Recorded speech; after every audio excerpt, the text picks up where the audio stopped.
En este video voy a hablar del por qué creo que la policía no funciona para detener la violencia en nuestra sociedad, y en muchos casos ellos mismos son los que violentan a otros. Voy a utilizar varios ejemplos para ilustrar mi punto de vista y también voy a proponer alternativas al sistema policíaco que funcionan y están ahora mismo trabajando para detener la violencia y el crimen en distintas comunidades. Nuestra sociedad moderna gasta cientos de billones al año para vigilar, castigar, enjaular y criminalizar a las personas y a las comunidades, mientras que invierten una pequeña fracción de esa cantidad en apoyarlas. La policía no previene la violencia, más bien responden a la violencia que ya ocurrió, y cuando lo hacen es con la amenaza de la violencia que ellos son capaces de ejercer. Las instituciones policíacas fueron construidas para ejercer el monopolio estatal de la violencia, y la utilizan como su herramienta principal en la resolución de conflictos. Es por eso que estas instituciones no pueden ofrecernos soluciones pacíficas, están encargadas de perpetuar ciclos de violencia. Esta violencia está tan arraigada al sistema desde el cual operan que se termina trasminando en la vida personal de los oficiales.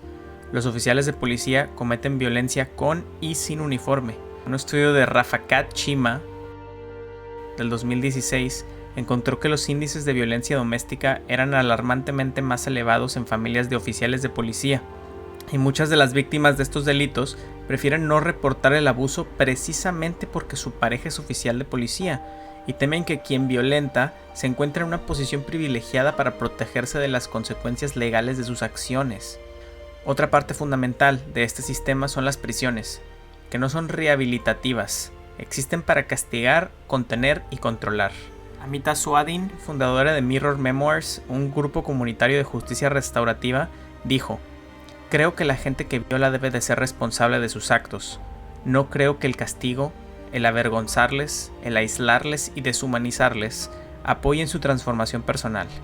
No creo en el sistema industrial de prisiones y no celebro que nadie quede encarcelado en este sistema". Incluyendo el presupuesto de la Sedena, el Estado mexicano se va a gastar en el 2023 aproximadamente 290,000 millones de pesos en este sistema policial y carcelario. Y aún así, somos un país donde existe una impunidad del 94.8%, de acuerdo con cifras de México Evalúa. Además de esto, lo que constituye un delito es una categoría completamente inventada. Los estados deciden qué acciones categorizar y castigar como delitos y qué acciones son legales. Lo que se etiqueta como delito, en su mayoría es un producto de decisiones políticas que se tomaron al servicio de mantener las actuales relaciones de poder. Alec Karakatsanis, fundador de Civil Rights Corp, una organización sin fines de lucro que se dedica a retar la injusticia sistémica de los Estados Unidos, dice: por ejemplo, robar en una tienda es un delito, pero el robo de salarios por parte de una gran corporación o la contaminación del aire no lo es. Las comunidades más marginales son usadas como chivos expiatorios con base en sus fallos morales proyectados o percibidos, sin ningún análisis sistémico de los impactos del capitalismo, colonialismo, racismo, clasismo y machismo.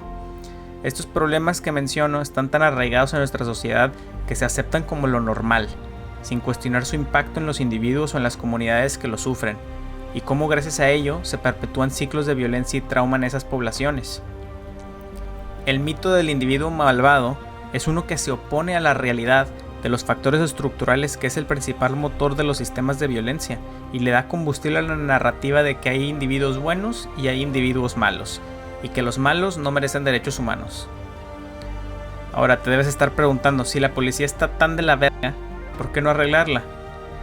Tal vez podemos hacer más reglas que deban de seguir o utilizar tecnología para hacerlos más responsables. Reformar a la policía no va a funcionar, porque esta es una institución cuyo principal objetivo es dispensar violencia estatal según su juicio. Han existido muchos intentos de reforma. Uno de los más recientes es la introducción de cámaras personales, que centran la discusión en los individuos corruptos y no en el problema que es el sistema en sí mismo.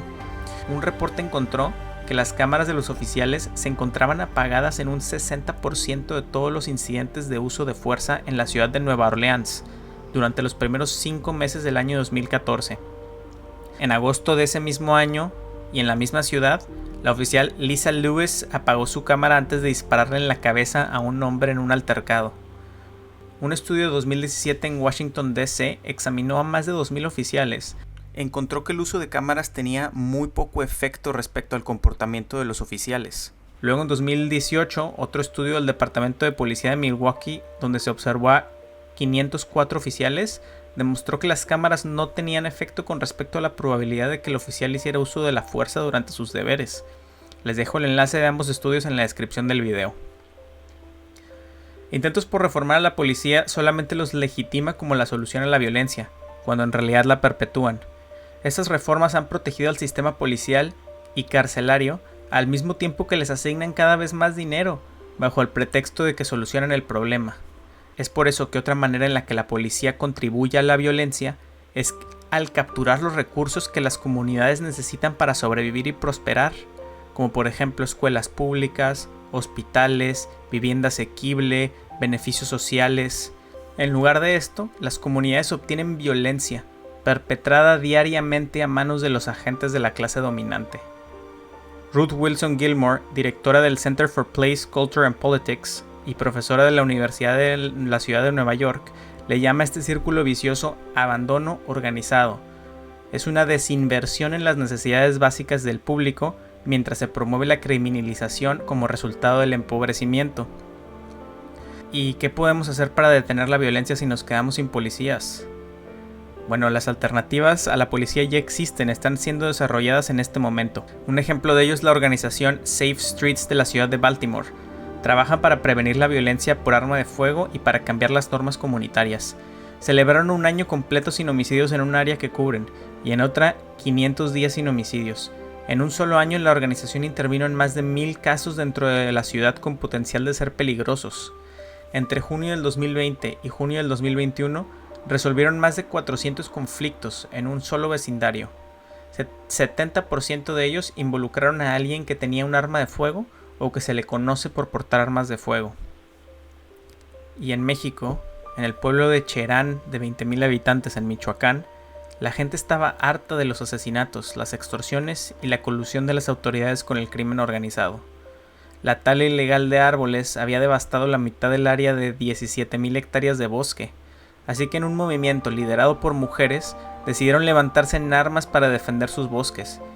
Y ya que estaban en eso, decidieron también expulsar a la policía y a los políticos del pueblo. Los partidos políticos fueron prohibidos y un consejo ciudadano fue establecido. Años después de lo ocurrido, el pueblo de Cherán es de los más pacíficos de todo el estado de Michoacán. Cuando les preguntaron cómo es que este sistema prospera, Margarita, Melissa y Heriberto dieron la misma respuesta en una sola palabra: solidaridad, comprobando de esta manera que la seguridad no se produce por la fuerza, sino por los recursos, la conexión y la responsabilidad recíproca entre los vecinos. Johanna McCants Turner, profesora asistente de Justicia Restaurativa y Construcción de Paz en la Universidad Eastern Mennonite University, dice que debemos encontrar un sistema que no resuelva la violencia con más violencia. Necesitamos dejar de invertir en cárceles y en policías para poder invertir en salud pública, educación, vivienda de calidad e interruptores de violencia, que generen intervenciones por parte de las personas que funcionan como autoridades morales de la gente más respetada en sus barrios, que promuevan la resolución pacífica de conflictos y la justicia transformadora. ¿Y qué vamos a hacer con todas las personas que son policías? ¿Perderán todo su trabajo?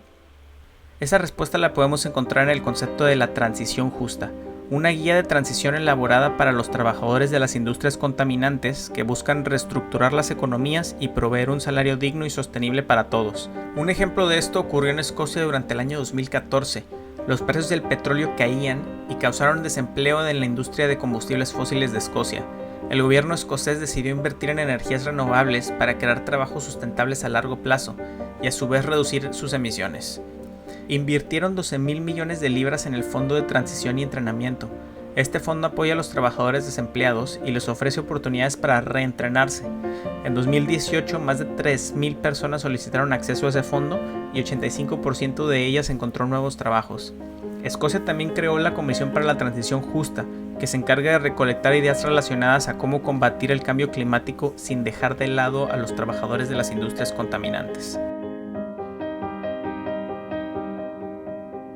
La conclusión es que nuestra sociedad ha normalizado el infligir crueldad o sufrimiento en otros como respuesta al daño o violencia. Entre mayor es el daño, mayor es el miedo y por ende mayor el instinto de castigar al otro. debemos encaminarnos hacia la justicia transformadora, que es una estructura que busca prevenir e interrumpir el daño a través de la responsabilidad no punitiva. Prioriza la construcción de relaciones y busca atender la violencia sin usar más violencia. La justicia transformadora declara que la policía y el encarcelamiento no atienden a la raíz del daño y de la violencia. Sus soluciones no son buenas estrategias de prevención. La justicia transformadora se trata de imaginar y practicar alternativas y a su vez desmantelar los sistemas que perpetúan la violencia. Ya llegamos al final del video y creo que este es un tema que da para mucha discusión. Yo como creador de contenido no tengo todas las respuestas y no necesito tenerlas porque las podemos ir construyendo juntos. Deja un comentario acá abajo acerca de cómo crees que podamos construir una mejor sociedad que sea más segura para todos. En la descripción del video voy a dejar enlaces a varios proyectos que están trabajando muy duro para encontrar alternativas al sistema policíaco, para que los revisen si les interesa.